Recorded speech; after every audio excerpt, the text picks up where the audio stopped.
Have you ever had a friend who smiled too wide? The kind of smile that hides something you can't quite name? Admiration, maybe, or envy dressed up as affection. This is a story about two girls, Amira and Zuri. Be sure to leave us a like and subscribe to our channel if you like stories like this. Amira and Zuri grew up in a small town, went to the same dusty old school, shared the same childhood dreams, but never the same life. Amira was born into comfort. Her father was a doctor, her mother a lecturer. She was the kind of girl people noticed, not just because she tried, but because everything about her seemed to glow. Her grades, her kindness, even the way she walked into a room. Teachers adored her. Classmates envied her. Zuri, on the other hand, came from the other side of that world, the side where dreams were heavy and money was always short. Her mother sold fruits at the roadside. Her father, long gone, left behind more questions than memories. She was bright though, determined, the kind of student who stayed behind after class rewriting her notes until the words bled. It was Amira's parents who noticed her potential. They offered to sponsor her education, a full scholarship to St. Helena's Academy, the elite school Amira attended.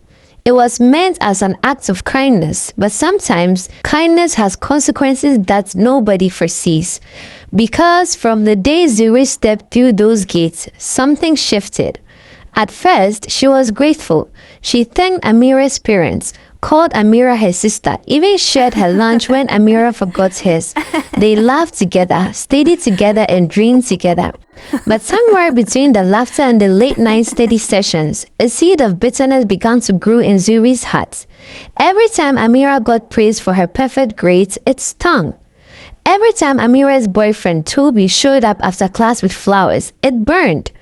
Every time Amira was picked to lead, to represent, to shine, Zuri felt smaller, invisible. And envy, once it takes root, grows in silence. It started with little things, a misplaced test paper here, a rumor there, nothing that pointed fingers, but enough to cause cracks in Amira's life. When Amira's name was mysteriously removed from the dance team, Zuri was there to comfort her. When a rumor spread that Toby was flirting with another girl, Zuri was the first to call Amira, pretending to defend him while secretly enjoying the chaos she had created.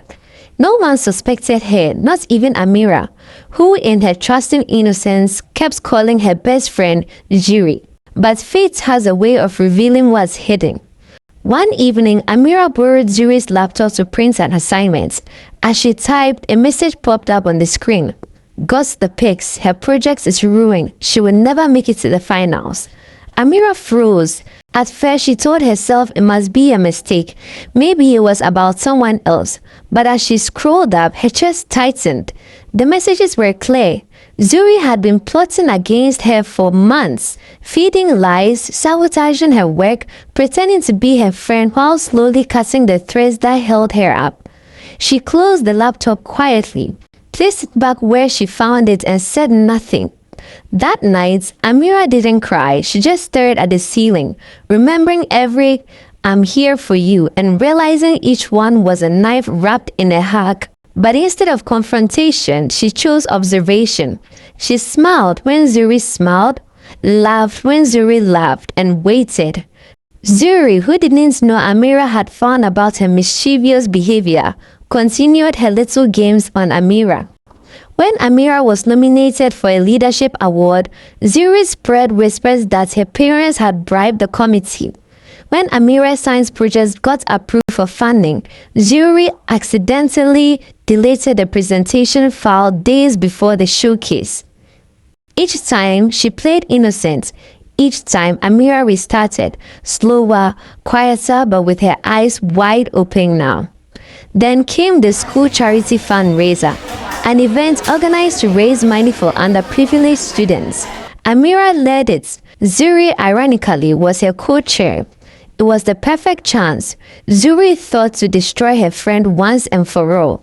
The night before the event, she snuck into the school hall, heart pounding, eyes sharp. She replaced the sealed envelopes of donation with blank papers, careful not to leave a trace. Her plan was simple: expose the missing money, during the event and let the entire school believe Amira had stolen it. She even rehearsed her shocked expression in mirror. The next morning, the auditorium buzzed with excitement. Parents, teachers, even local journalists filled the seats. Amira stood on stage, radiant in a white dress, giving her opening speech. That's when Zuri struck. She interrupted, clutching the envelopes dramatically. "The donations! They are gone!" she cried. "Amira, how could you?" Gasps filled the room. Teachers rushed forward. Students murmured. The principal looked horrified, but Amira didn't flinch. She turned to the projector team at the back and said softly, "Please play it." The lights dimmed, the screen lit up, and there it was, security footage showing Zuri sneaking into the hall at midnight, switching the envelopes. The crowd went silent. The only sound was the shaky breath that escaped Zuri's lips. Amira stepped closer, eyes steady, her voice calm but cutting. "I didn't want to believe it, Zuri," she said, "but friendship shouldn't hurt this much."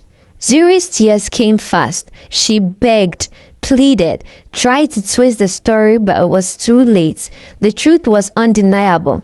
Her scholarship was revoked. Her belongings were packed before the end of the day.